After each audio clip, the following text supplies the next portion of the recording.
Բարև բոլորին, Անտիֆեյքի եթերում իմ նեմնիմի անսրսն եմ։ Քաղբանտարկյալ Նարեկ Սամսոնյանը փաստաբանների միջոցով ստացել է ձեր կողմից ուղղված հարցերը եւ գրավոր պատասխանել դրանց։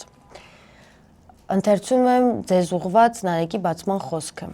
Բարի երեկո, մեզ շատ սիրող եւ անգամ բանտային պայմաններում հարցեր ուղղող մարդիկ։ Այսօր կպատասխանեմ մի քանի հարցի, որոնք այս ընթացքում տրվել են։ Ելնելով օբյեկտիվ իրականությունից եւ առկա պայմաններից, պատասխանները սահմանափակ թվով հարցերի են լինելու, ինչի համար հայցում եմ բոլորիդ ներողամտությունը։ Մի քանի թողարկում առաջ հետաքրքիր հարց էր ուղղել Հայկ Ավետիսյան անունով օգտատերը, որտեղ վերջինս համեմատել էր տարբեր երկրներում ազատ խոսքի սահմաններն ու մեր երկրում կոնկրետ իմ ու Վազգենի հետ կատարվողը, խնդրել էր մեկնաբանել։ Ընթերցում եմ Հայկ Ավետիսյանի հարցը։ Հարց ունեմ ձեր ձերբակալության հետ կապված, մանավանդ հաշվի առնելով, որ պաշտոնական Հայաստանը բաղձում է, երազում է ԵՄ երկիր դառնալ, կտոր է լինում։ Ուրեմն արևմտյան երկրներում իրավական դաշտի մի փոքր հետազոտությունից հետո, համեմատելով խուլիգանության հոդվածը նրանց երկրներում համարժեք հոդվածների հետ, որպեսզի չստացվի, որ ֆուտբոլային ստադիոնում Նիկոլի իրական Հայաստանի ու Թուրքիայի խաղն ենք հարամել։ Ստացվեց հետևյալը. կխնդրեմ մեկնաբանեք եւ ներկայացրել տարբեր երկրներից օրենքի մեջբերումներ։ Հայկ ջան, նախ շնորհակալ եմ հարցի համար ու ասեմ, որ երկար համեմատականների կարիք չկա հասկանալու համար, որ կոնկրետ մեր բարագայում գործ ունենք բացահայտ քաղաքական հետապնդման եւ ազատ խոսքի հանդեպ սանձարձակ հարձակման հետ։ Տեղի ունեցածի աբսուրդայնությունն ու հակաժողովրդավարական լինելն այնքան ակնհայտ է, որ անգամ ԵԽ լրագրողների անվտանգության հարթակն է առաջին մակարդակի ահազանգ ըղել Հայաստանում հաստատված ռեժիմին եւ ըստ էության պահանջել է սրանցից մեզ ազատ արձակել։ Ես ընդդիմադիր գործունեություն եմ իրականացրել նաեւ նախկին իշխանությունների կառավարման օրոք։ Շատ լավ տիրապետում եմ այդ տարիներին տեղի ունեցած վիճահարույց հետապնդումներին դրվագ առ դրվագ։ Ամենայն պատասխանատվությամբ կարող եմ ասել, որ խոսքի ազատության եւ մարդու իրավունքների պաշտպանվածության համատեքստում, եթե այսօրվա ռեժիմին համեմատենք 2008-ից 2018 թվականների իշխանության հետ, պետք է պնդենք, որ նախկին իշխանությունները արևմտյան ամենազարգացած ժողովրդավարությունների ձգտող իշխանություն են եղել։ Շատ լավ չեմ հիշում երկրորդ նախագահի իշխանավարման տարիները, բայց գրեթե վստահ եմ, որ այսօրվա ռեժիմն իր արարքներով անգամ այդ տարիներին տեղի ունեցածին է տվել անցել։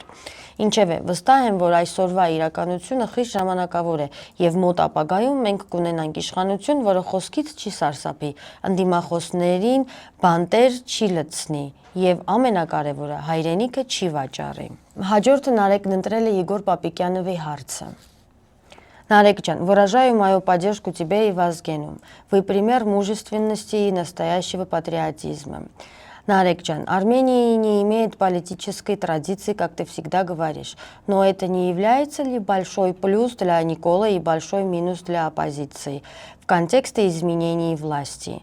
И второй вопрос. Хотел бы узнать, вообще есть хоть какие-то плюсы у государства, которое не имеет политической традиции? Պատասխան Егор Պապիկյանովի հարցին։ Егор ջան, շնորհակալ եմ աջակցության համար։ Ես քաղաքական ավանդույթի մասին չեմ խոսել, հակառակը, մենք ունեցել ենք եւ ունենք քաղաքական ավանդույթներ, որոնք միշտ ամեն իշխանության օրոք իր չափով տարբեր տեսակի փոփոխությունների են ենթարկվել։ Ես խոսել եմ քաղաքական մշակույթի մասին, որը շատ կոնկրետ քաղաքագիտական եզրույթ է, շատ կոնկրետ նշանակությամբ ու բավականին խորը ուսումնասիրված, հատկապես 20-րդ դարի ընթացքում։ Ես ասել եմ եւ շարունակում եմ պնդել, որ մեր երկրում շատ ցածր քաղաքական մշակույթ է ձևավորված, որը բնութագրելիս ավելի ճիշտ կլինի ասել, որ կամ քաղաքական մշակույթ չկա, կամ եղածը հակամշակույթ է։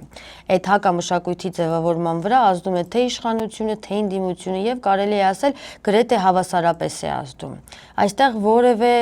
առավելություն չունի իշխանությունը կամ ընդդիմությունը ու ընդհանրապես այսօրվա քաղաքական մշակույթի որակը չի կարող ազդել իշխանափոխության վրա։ Ասածս ավելի պատկերավոր հասկանալու համար ուղղակի 10 օրվա կտրվածքով մոնիտորինգի ենթարկեք ընդդիմադիր կենտրոնների արտադրած քաղաքական բովանդակությունը եւ իշխանականների արտադրածը։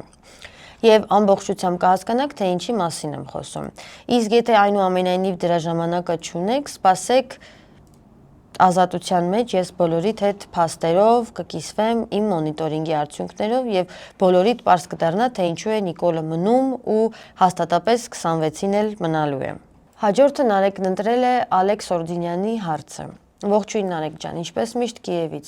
Եղբայրս նորից ու նորից ընդունի իմ զորակցությունը։ Նարեկ ջան, սենց մի բան եմ նկատում։ Մեր ձևովը իրա ձևով, Քոչարյանական թևը իր պատկերացրած ձևով, ձեզ աջակցող ակցիային մասնակցում է հիմնական ՀՀԿ-ին հարող մարդիկ, Վանեցյանը իր նոր շրջապատն է գտել։ Ախպեր ջան, սենց որ նայում եմ, մենակ ԿՊ-ն է, որ միասնական համառ կերպով ու ամեն գնով գնում է իր միակ ողջ մնալու հնարավորությանը, քաղաքական իմաստով։ Այն է հաղթել ընտրությունները։ Նար ջան, մենք սենց ցակ ու ցրիվ վիճակով հարաբերական ինչ շանսեր ունենք ըստ քեզ, որ մի բանի հասնենք։ Ողջույն Ալեքս ջան, հուսով եմ անվտանգ ես ու շատ շնորհակալ եմ զորակցության համար։ Ալեքս ջան, դու իմ մտքերը կարդալու հեռավոր հատկություն ունես ու երբ ես մի մեծ թեմայի շուրջ մտածելիս եմ լինում, դու հարցերովդ առաջ ես անցնում ինձանից։ Իրականում երկրորդ անգամ քաղբանտարկյալի կարգավիճակում հայտնվելով քաղաքական դասավորվածությունների, անհատների եւ ուժերի մասով երկար ժամանակ եմ ունեցել մտածելու ու ասեմ, ոմանց համար շատ անակնկալ ձևով պատրաստվում եմ իրավիճակի մասին շատ անկեղծ զրույցի մեր հանրության հետ։ Նշածդ եւ ոչ միայն նշածդ անունների եւ ուժերի մինչեւ այս հարածների մասին